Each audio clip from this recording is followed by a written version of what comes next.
Maligayang pagdating sa Dear Niece, isang channel ng mga kwentong hango sa tunay na karanasan ng mga Pilipino.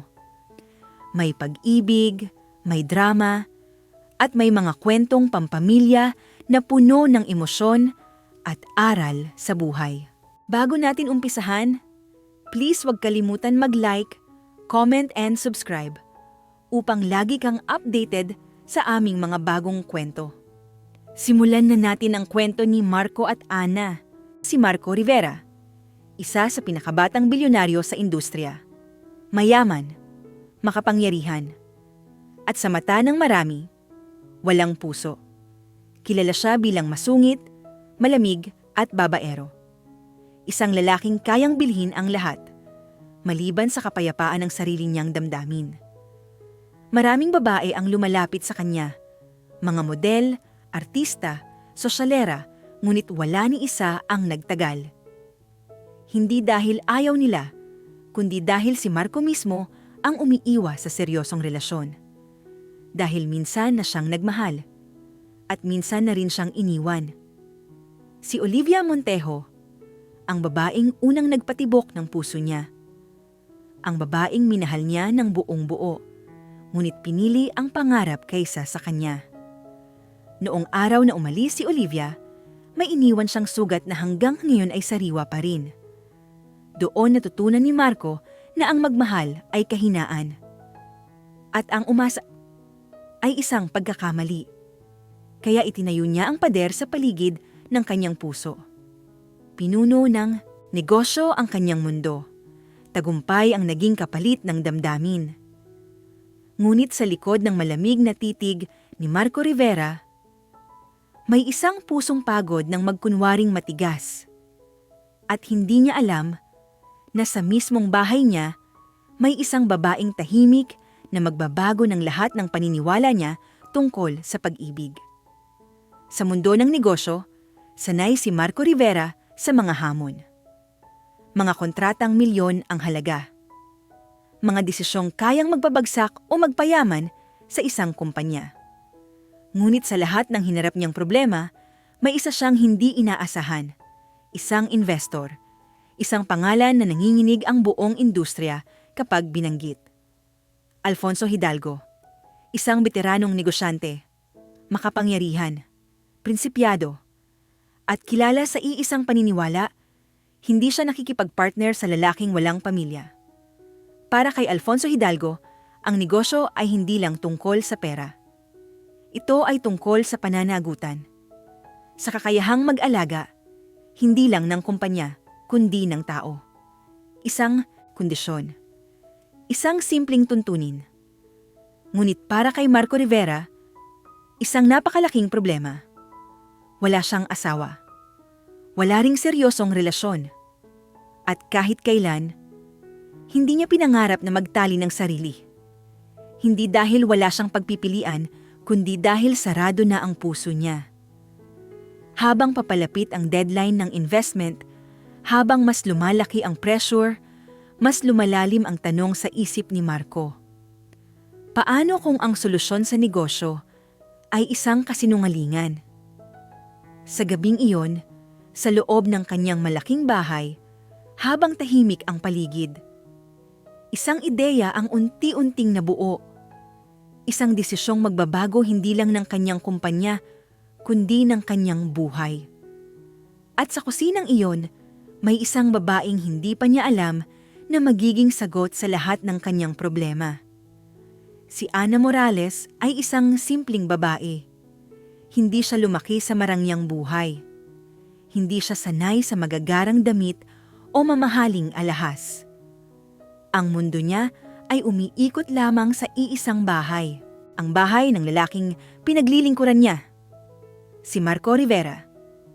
Araw-araw, mas maaga siyang gumigising para ihanda ang almusal. Tahimik, maingat. Laging sinisigurong maayos ang lahat bago magising ang kanyang amo. Para kay Ana, trabaho lang iyon. Isang obligasyon. Isang paraan para mabuhay. Hindi kailanman pumasok sa isip niya na mapapansin siya ni Marco. Ni minsan, Hindi niya inisip na magiging espesyal siya sa mata ng isang bilyonaryo. Dahil alam niya ang lugar niya. Isa lamang siyang katulong. Madalas niyang makita si Marco na malamig ang tingin. Tahimik. Parang laging may dinadalang bigat. Hindi siya tinatrato ng masama, pero ramdam niya ang distansya. Isang pader na hindi kailanman niya sinubukang akyatin. Sa tuwing nagkakasalubong ang kanilang mga mata, agad siyang yumuyuko. Hindi dahil takot siya, kundi dahil alam niya na magkaiba ang mundong ginagalawan nila. Hindi niya alam na sa bawat hapunang inihahanda niya, sa bawat tahimik na pag-aalaga, unti-unti na siyang napapansin. Hindi niya alam na sa mismong bahay na iyon, may isang lalaking nagsisimula nang mag-isip ng isang alok na babago sa buong buhay niya. At sa sandaling iyon, habang abala si Ana sa kusina, hindi niya alam na malapit na siyang pumasok sa isang kasunduang hindi lang puso ang nakataya. Gabi na nang umuwi si Marco Rivera. Mabigat ang katawan, mabigat ang isip, tahimik ang buong bahay. Ang tanging tunog ay ang mahina at maingat na galaw mula sa kusina. Sinalubong siya ni Ana Morales. Tinanong siya kung anong gusto niyang kainin. Isang tanong na simpleng-simple. Ngunit sa gabing iyon, wala siyang lakas mag-isip. "Bahala ka na!" Maikling sagot ni Marco. Tumango si Ana. Walang reklamo, gaya ng nakasanayan. Maya-maya, tinawag siya ni Ana para kumain. Tahimik siyang umupo sa mesa. Nakita niya ang inihanda ng babae. Simple, ngunit maayos. At sa unang subo pa lang, ramdam niya ang pamilyar na lasa. Masarap. Gustong-gusto niya ang luto, ngunit hindi niya sinabi. Hindi siya sanay magpuri. Hindi siya sanay magpakita ng emosyon. Pagkatapos kumain, dumiretso siya sa minibar. Isang baso ng whiskey. Isa pang baso. Habang umiinom, napatingin siya kay Ana na tahimik na nag-aayos sa kusina. Doon niya napansin ang mga bagay na dati niyang hindi binibigyang pansin. Ang pagiging maingat, ang kababaang loob, ang natural na ganda na hindi kailangang ipagmalaki. Mahinhin, tahimik, malayo sa mga babaeng kilala niya. Biglang may pumasok na ideya sa isip niya. Isang ideyang noon pa man ay ayaw niyang isipin. Paano kung si Ana? Isang babae na walang komplikasyon, walang hinihingi, walang inaasahan. Isang babaeng pwedeng gumanap bilang asawa. Nanatili ang tingin ni Marco sa kanya. Tahimik, malalim. Habang si Ana, walang kaalam-alam na sa gabing iyon, nagsimula ng magbago ang takbo ng kanyang buhay. Maaga nang umuwi si Marco Rivera kinabukasan. Hindi ito ang nakasanayan. Sinalubong siya ni Ana Morales sa may pintuan. Magalang, tahimik. "Good afternoon, sir. May gusto po ba kayong merienda?" Saglit siyang tumingin kay Ana. "Isang kape. Dalhin mo sa opisina ko. May pag-uusapan tayo." Nanlamig ang katawan ni Ana. Unang beses iyon nakakausapin siya ng kanyang amo, hindi dahil sa utos sa bahay. Habang nagtitimpla ng kape, paulit-ulit ang tanong sa isip niya. May nagawa ba siyang mali? May pagkukulang ba siya? Samantala, sa loob ng opisina, inaayos ni Marco ang isang dokumento. Isang kontrata. Maya-maya, may kumatok sa pinto. "Andito na po ang kape ninyo. Pasok!" Maingat na pumasok si Ana. Inilapag ang tasa sa mesa. "Sir, ano po ba ang pag-uusapan natin?" May kaba sa boses niya. "May nagawa po ba akong mali?" "Wala." Maikling sagot ni Marco. Saglit na katahimikan. "May iaalok ako sa'yo." Nagtaas ng tingin si Ana. "Isang fixed marriage." Nanlaki ang mga mata niya. "Paumanhin po, sir. Ano po?" "Ikakasal tayo sa papel," diretso ang sabi ni Marco. "Walang emosyon, walang tunay na relasyon." Inabot niya ang kontrata. "Basahin mo!" Nanginig ang kamay ni Ana habang binabasa ang bawat linya. Gulong-gulo ang isip niya. Bakit po ako? Mahina niyang tanong. Kulang na ako sa oras, sagot ni Marco. Kailangan ko ng investor. May kondisyon siya. Huminga siya ng malalim. Kontrata ito. May bayad. Malaki. Pareho tayong makikinabang. Tahimik si Ana. Dito ka titira, dagdag ni Marco. Hindi na bilang katulong, kundi bilang asawa ko. Napatigil si Ana. Parang hindi totoo ang lahat. Ang kailangan mo lang, pagpapatuloy ni Marco, ay gumanap bilang asawa. Sa mga event, sa mga meeting. Wala kang ibang obligasyon maliban sa pag-asikaso sa akin. Isang mabigat na katahimikan ang namagitan sa kanila. Takot, pagkalito, at isang desisyong hindi na mababawi. Sa huli, dahan-dahang tumango si Ana. Tinatanggap ko po. At sa sandaling iyon, isang kasunduang walang damdamin ang nagsimula. Ngunit hindi nila alam na dito rin magsisimula ang isang pag-ibig na hindi nila pinlano. Hindi nagtagal, natupad ang kasunduang pinirmahan nila. Walang ingranding handaan. Walang bisita. Walang palitan ng pangako. Isang pirma lamang sa harap ng batas. At sa isang iglap, si Ana Morales ay naging asawa ni Marco Rivera. Kasal sa papel. Walang emosyon. Walang pagmamahal. Pagkatapos ng kasal, diretso silang umuwi sa bahay. Tahimik ang biyahe. Walang nag-uusap. Pagpasok sa bahay, tumigil si Ana sa may hagdan. Dito ka natitira, sabi ni Marco. Hindi na bilang katulong, tumango si Ana. Hindi niya alam kung dapat ba siyang matuwa o matakot. Sa unang mga araw, nanatiling malamig si Marco. Pareho pa rin ang kilos niya. Masungit, tahimik. Ngunit si Ana, ginawa pa rin ang nakasanayan. Maaga siyang gumigising. Ipinaghahanda ng almusal ang asawa. Tahimik na nag-aalaga. Sa gabi, palagi siyang naghahanda ng hapunan. Siniguradong maayos ang lahat bago umuwi si Marco. Magkahiwalay pa rin ang kanilang kwarto. Magkaibang mundo sa iisang bahay. Para kay Ana, trabaho pa rin iyon. Isang kontrata, isang obligasyon. Ngunit para kay Marco, may kakaibang nangyayari. Sa bawat umagang may mainit na almusal. Sa bawat gabing may naghihintay sa kanya. May bahagi sa puso niya na unti-unting gumagalaw. Ayaw niya iyong pansinin. Ayaw niyang pangalanan. Dahil para sa kanya, ang kasal na ito ay pansamantala lamang. Isang kasinungalingan para sa negosyo. Ngunit hindi niya alam na ang kasinungalingang iyon ay unti-unting nagiging totoo. Isang gabi, may dumating na kahon sa bahay. Isang gown. Kasama ang isang sulat. Isuot mo ito mamaya, may pupuntahan tayo. Binasa iyon ni Ana Morales ng paulit-ulit. Kinabahan siya. Ito ang unang pagkakataon na lalabas siya bilang asawa ni Marco Rivera. Hindi siya sanay sa mga ganitong okasyon. Mas sanay siya sa apron kaysa sa gown. Maya-maya, may dumating na stylist. Ipinadala ni Marco. Tahimik na umupo si Ana habang inaayos ang buhok at mukha niya. Hindi siya makapaniwala sa bawat minutong lumilipas. Nang matapos, tumingin siya sa salamin. Isang babae ang nakatingin pabalik. Elegante, maayos, maganda. Hindi mo akalain na siya ay isang dating katulong. Nang dumating si Marco, agad siyang napatigil. Sa harap niya ay hindi na ang simpleng Ana na palaging nakayuko. Isa na siyang babae na kayang tumayo sa tabi niya. Saglit siyang napatulala. Okay ka lang ba? Tanong ni Ana.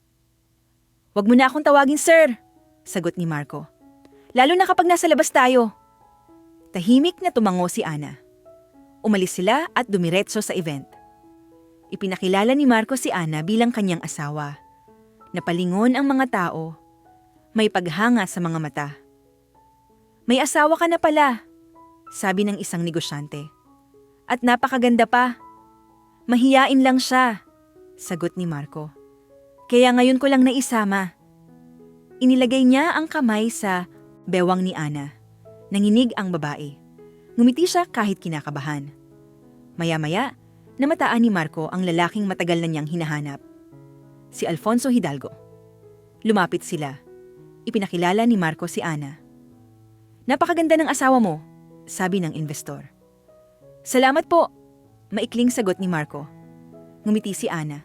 Tahimik, magalang. Sa gabing iyon, nagsimula ang lahat. Hindi lang isang kontrata ang gumagana.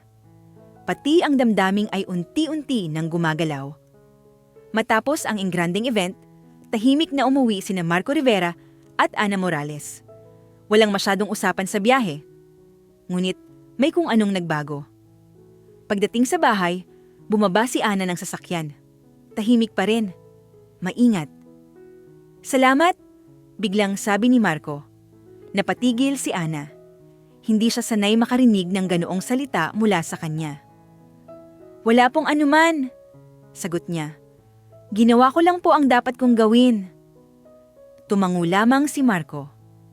Ngunit sa loob niya, may kung anong kumurot. Makalipas ang ilang araw, dumating ang balita na matagal niyang hinihintay. Pumirma na si Alfonso Hidalgo sa kontrata. Tagumpay ang negosyo. Ligtas ang kumpanya. Pinatawag ni Alfonso si Marco para sa isang huling pag-uusap. "Kumusta kayo ng asawa mo?" tanong ng investor. Saglit na natigilan si Marco. "Okay naman po," sagot niya. "Nasa bahay lang siya, tahimik." Ngumiti si Alfonso. "Huwag mong ipagwalang bahala ang asawa mo," sabi niya. "Hindi lahat ng babaeng tahimik ay mahina." Nanatiling tahimik si Marco. "Nakikita ko sa mga mata niya," dagdag ni Alfonso, "kung gaano kanya kamahal." Parang may tumama sa dibdib ni Marco. "Oo naman po," sabi niya. "Mahal ko rin po ang asawa ko." Ngumiti si Alfonso at tumayo na. Pag-alis ng investor, nanatiling nakaupo si Marco. Paulit-ulit sa isip niya ang mga salitang narinig. Pagmamahal, asawa, pananagutan. Sa unang pagkakataon, naramdaman niya ang bigat ng kasinungalingang pinasok niya.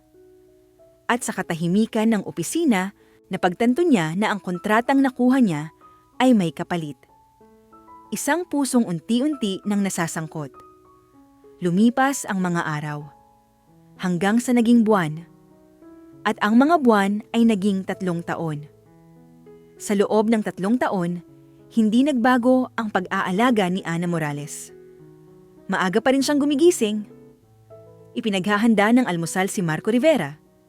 Sa gabi, palagi siyang may inihahandang hapunan. Tahimik, walang reklamo, walang hinihinging kapalit. Ngunit may mga bagay na unti-unting nagbago. Hindi na ganoon kalamig si Marco. Hindi na siya palaging masungit. May mga araw na nagtatanong siya kung kumain na ba si Ana.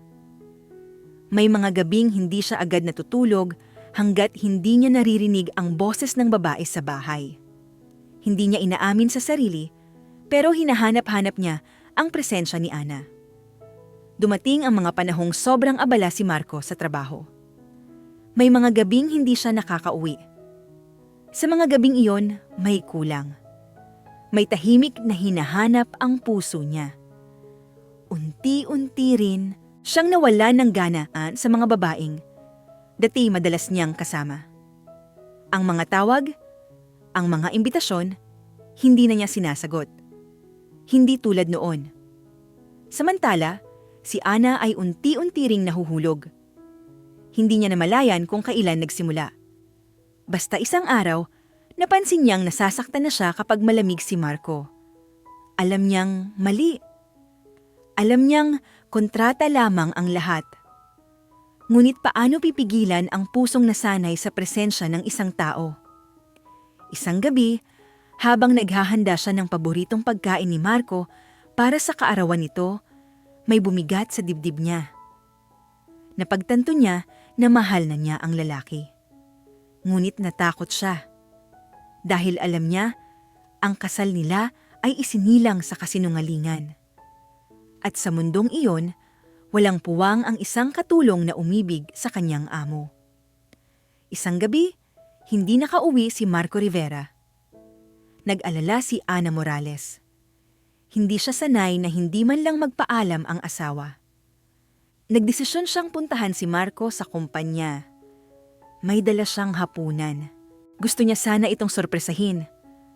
Gusto niyang makita ang ngiti ni Marco kahit sandali. Pagdating niya sa opisina, hindi pa siya agad pumasok.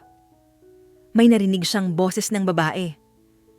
Isang pangalan ang biglang nabanggit. Olivia. Parang may humigpit sa dibdib ni Ana. Dahan-dahan niyang binuksan ang pinto at doon niya nakita ang ayaw niyang makita.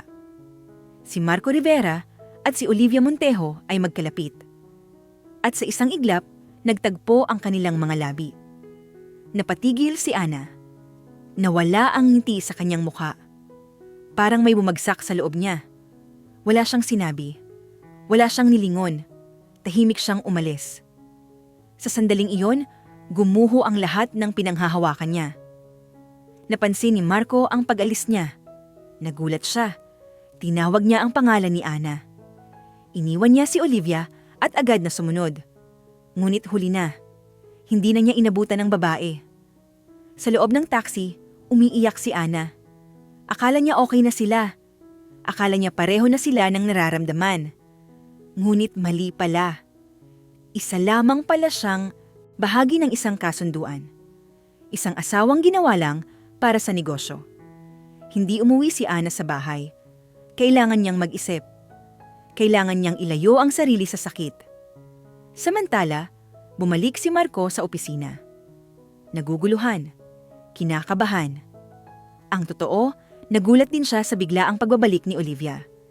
Hindi niya inaasahan iyon. Noong una, hindi niya alam ang mararamdaman. Ngunit nang halikan siya nito, umiwas siya. Dahil sa isip niya, isang mukha ang lumitaw. Si Ana. Ngayon lang niya naintindihan ang laman ng puso niya. Mahal niya na si Ana. Ngunit paano niya ito ipapaliwanag kung ang nakita ng babae ay isang halik na sumira sa kanilang mundo? Hindi nakatulog si Marco Rivera buong gabi. Paulit-ulit niyang tinitingnan ang orasan. Paulit-ulit niyang tinatawagan si Ana Morales. Walang sagot. Sa unang pagkakataon, nakaramdam siya ng takot. Hindi dahil sa negosyo, kundi dahil baka tuluyan na niyang mawala ang babaeng mahalaga sa kanya. Pagsapit ng umaga, saka lamang bumukas ang pinto ng bahay. Dumating si Ana. Tahimik, walang ekspresyon, walang tanong. Nagkatinginan sila, ngunit walang sinabi ang babae. Diretso siyang pumasok sa kusina. Ipinaghanda si Marco ng almusal. Maayos, tahimik, parang walang nangyari. Pagkatapos, pumasok siya sa kwarto at isinara ang pinto. Hindi na nakatiis si Marco. Kumatok siya. Binuksan ni Ana ang pinto. Saan ka galing? Tanong ni Marco. Bakit hindi ka umuwi kagabi? Nagpahangin lang ako, sagot ni Ana. Malamig. Malayo. Yung nakita mo kagabi, panimula ni Marco. Hindi, putol ni Ana. Okay lang iyon, hindi mo kailangang magpaliwanag. Tumingin siya sa mata ni Marco. Alam ko ang lugar ko. Asawa lang ako sa papel. Parang sinaksak ang dibdib ni Marco. Huwag mong sabihin iyan, sabi niya. Mahalaga ka sa akin. Napaluha si Ana. Importante ka sa negosyo, sagot niya. Huminga ng malalim si Marco.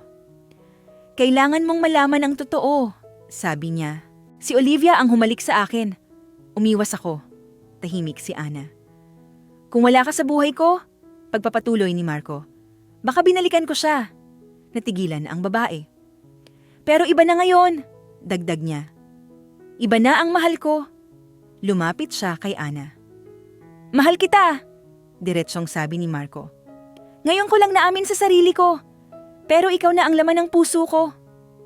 Tuluyang umiyak si Ana. Lahat ng sakit na matagal niyang kinikimkim ay bumuhos. Mahal din kita, mahina niyang sabi. Matagal na. Hinila siya ni Marco palapit. Mahigpit na niyakap. Sa sandaling iyon, bumagsak ang pader sa pagitan nila. Hindi na kontrata, hindi na kasinungalingan. Isang pag-ibig na totoo. Matapos ang gabing iyon, naging malinaw ang lahat. Wala ng pagtatago. Wala ng takot. Wala ng kasinungalingan. Pinunit ni Marco Rivera ang kontrata. Hindi na nila kailangan iyon. Simula ngayon, sabi niya kay Ana Morales, hindi na ito tungkol sa negosyo. Tungkol na ito sa atin. Mula noon, nagbago ang lahat. Kung dati ay magkahiwalay ang kanilang kwarto, ngayon ay iisa na lamang. Kung dati ay tahimik ang bahay, ngayon ay puno na ng halakhak at simpleng usapan. Hindi na kailangan ni Ana na patunayan ang halaga niya. Hindi na rin kailangan ni Marco na magtago sa likod ng lamig. Lumipas ang 1 taon. Hindi na bilang magkasosyo sa kasinungalingan, kundi bilang 2 taong piniling magmahal. Sa araw ng kanilang kasal sa simbahan, nakasuot ng puti si Ana. Hindi bilang dating katulong, kundi bilang babaeng minahal ng buo at tapat. Si Marco, nakangiti habang hinihintay siya sa altar. Walang kontrata, walang kondisyon. Isang pangako lamang. Napipiliin nila ang isa't isa araw-araw. At sa wakas, ang lalaking minsang nawalan ng puso ay natutong magmahal muli. Hindi dahil sa kailangan, kundi dahil sa totoong damdamin. Wakas. Naway nagustuhan nyo ang kwento natin ngayon araw. Huwag kalimutan ang mag-subscribe upang lagi kang updated sa ating mga bagong kwento. Salamat sa suporta.